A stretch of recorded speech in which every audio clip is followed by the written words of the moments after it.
कोई पिक्चर, कोई बकवास डायलॉग, कोई ये वो, उस पर देखिए क्या हंस हंस के कमेंट होता है।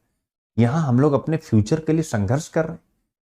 30 साल, यानी याद रखिएगा, जो जवान है, अपने आप को जवान समझते हैं ना, अभी तो मेरी उम्र 18 साल है, ये कब 28 होती यूपीएससी ना, यूपीएससी बड़ी खतरनाक चीज है। ये कब 18 से 28 कर देता पता नहीं चलता, और जैसे ही 28 होता है ना, फिर उसके बाद नौकरी का प्रेशर, शादी का प्रेशर, परिवार वालों का प्रेशर, ना जाने कितना प्रेशर मार डालता है।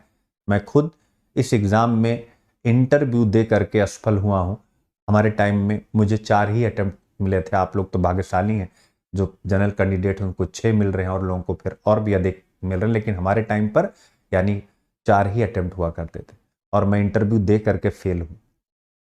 तो इस दर्द को मैं बहुत अच्छे से समझता हूं, फेल होने के बाद आपकी स्थिति क्या होती।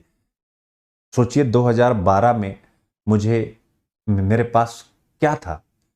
कुछ भी नहीं था। यानी पोस्ट ग्रेजुएट और उसके बाद नेट क्वालिफाई, यही मेरी उपलब्धि थी।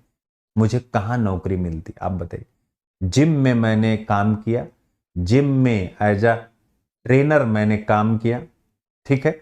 और वहां पर पहली सैलरी मेरी 11,000 रुपए की थी। कितनी थी? 11,000, यानी 11,000 रुपए केवल सैलरी मुझे मिलती थी।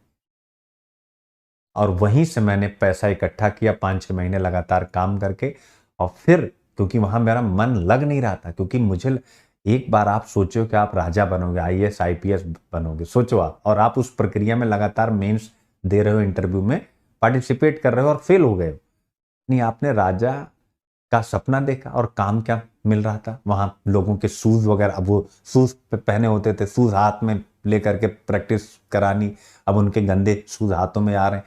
यानी जो भी आ रहा, तो अंदर से रोना आता था कि मैं राजा बनना चाहता था, कहां पहुंच गया। तो फिर उसके बाद 6-7 महीने काम किया, पैसे ही, क्योंकि काम अच्छा था तो सैलरी भी अच्छी खासी बढ़ी।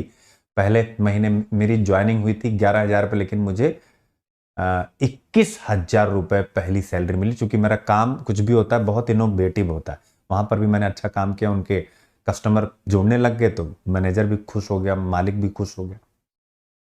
और फिर मैंने 6-7 महीने पैसे जमा किए, और फिर 2012 में उसी पैसे से दिसंबर में मैंने पहली मैगजीन अभिव्यक्ति सिविल सर्विसेज की निकाली, और इत्तेफाक से वो मैगजीन भी सुपरहिट निकल गई, और वहां से फिर मेरी लाइफ चेंज होती चली।